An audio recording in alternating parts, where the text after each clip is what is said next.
아니, 우리 애가 중학교 때는 반에서 거의 1, 2등을 했는데 고등학교 가자마자 성적표 받아보시고 깜짝 놀란 분들 정말 많으시죠?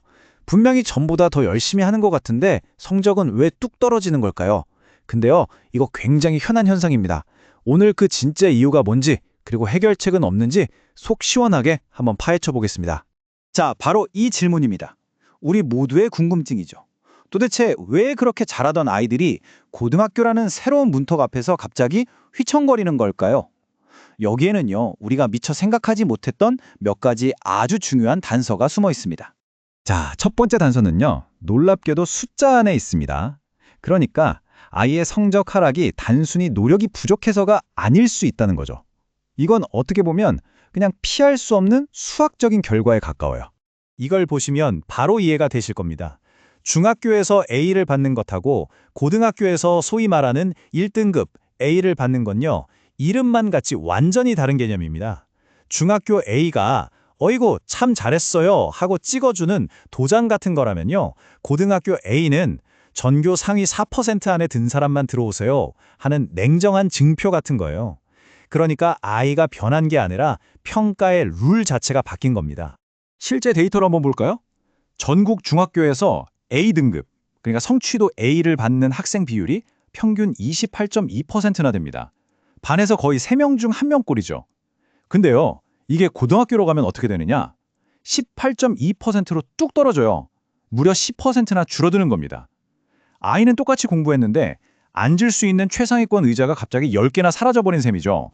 이 숫자를 뒤집어서 생각해보면 진짜 충격적인 사실이 보입니다. 중학교 때 A를 받았던 학생 10명 중에 무려 6명에서 7명은요, 고등학교에 가서는 최상위 등급을 받지 못한다는 뜻입니다. 다시 말해서 성적이 떨어지는 게 지극히 정상적인 현상이고 오히려 유지하는 게 대단한 거라는 거죠. 아이의 실력이 아니라 경쟁의 판 자체가 바뀐 거예요. 자, 이제 두 번째 단서로 넘어가 보겠습니다. 이런 차가운 숫자 너머에 있는 우리 아이들이 겪어온 아주 독특한 환경적 요인에 대한 이야기인데요. 요즘 많이 이야기하는 바로 코로나 키즈 효과입니다. 코로나 퀴즈가 뭐냐면요. 딱 스스로 공부하는 습관을 잡아야 하는 가장 중요한 시기, 바로 초등학교 4학년에서 6학년 때, 그때 코로나 팬데믹이 터져서 비대면 수업을 경험한 세대를 말하는 겁니다. 이 시기의 경험이 지금 고등학교 생활에 생각보다 아주 큰 그림자를 들이우고 있어요. 이 세대 아이들한테서 나타나는 특징이 아주 뚜렷한데요. 첫째, 자기주도성이 부족해요. 선생님이랑 소통 없이 그냥 틀어주는 강의만 보다 보니까 스스로 계획하고 파고드는 힘이 약해진 거죠. 둘째, 멘탈이 약해요. 소위 말하는 유리 멘탈. 조금만 어려운 문제를 만나면 에이, 안 해! 하고 쉽게 포기해버리는 경향이 강해졌습니다. 그리고 마지막으로 뇌가 숏폼에 완전히 절여졌어요.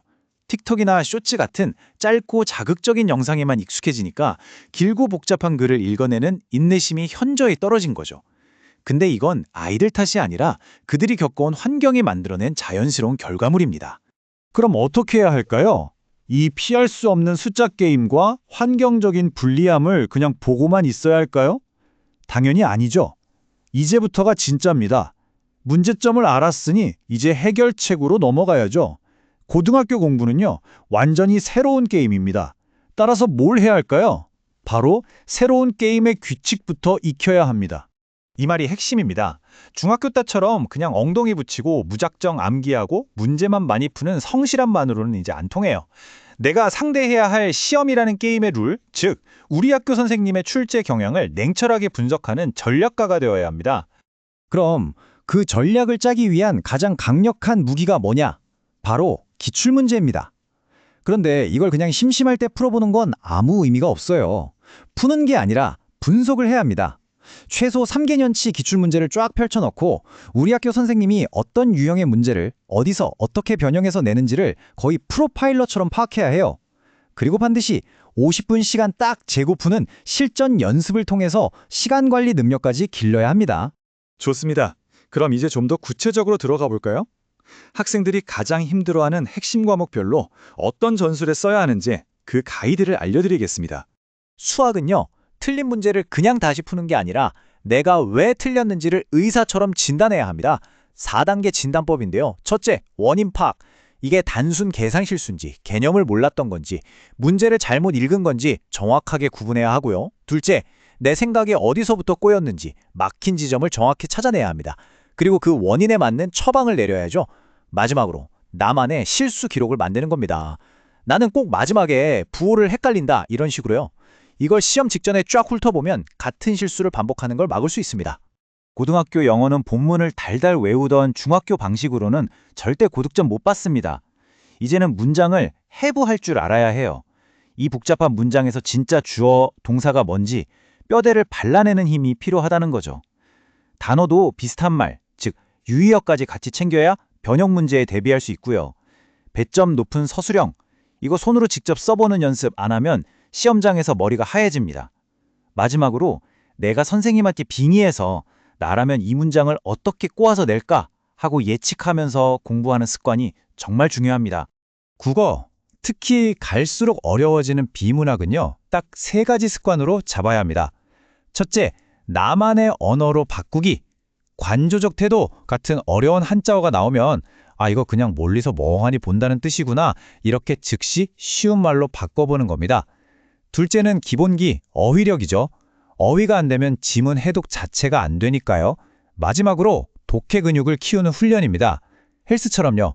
매일 딱 15분이라도 비문학 지문을 문단별로 요약하고 전체 구조를 그려보는 연습을 꾸준히 해야 합니다. 이게 쌓이면 정말 무서운 힘이 됩니다. 자, 이제 결론입니다. 이 모든 전략들을 하나로 꿰뚫는 가장 중요한 마음가짐에 대한 이야기인데요. 고등학교 공부는요, 우리가 알던 그런 종류의 레이스가 전혀 아닙니다. 바로 이겁니다. 중학교 공부가 전력 질주하는 100m 달리기였다면 고등학교 공부는 3년간 꼬박 달려야 하는 42.195km 마라톤입니다. 100m 달리던 방식으로 마라톤 뛰면 어떻게 될까요? 초반에 힘 다 빼고 금방 지쳐 쓰러지겠죠. 마라톤에서는 순발력보다 페이스 조절, 전략, 그리고 지치지 않는 지구력이 훨씬 더 중요합니다.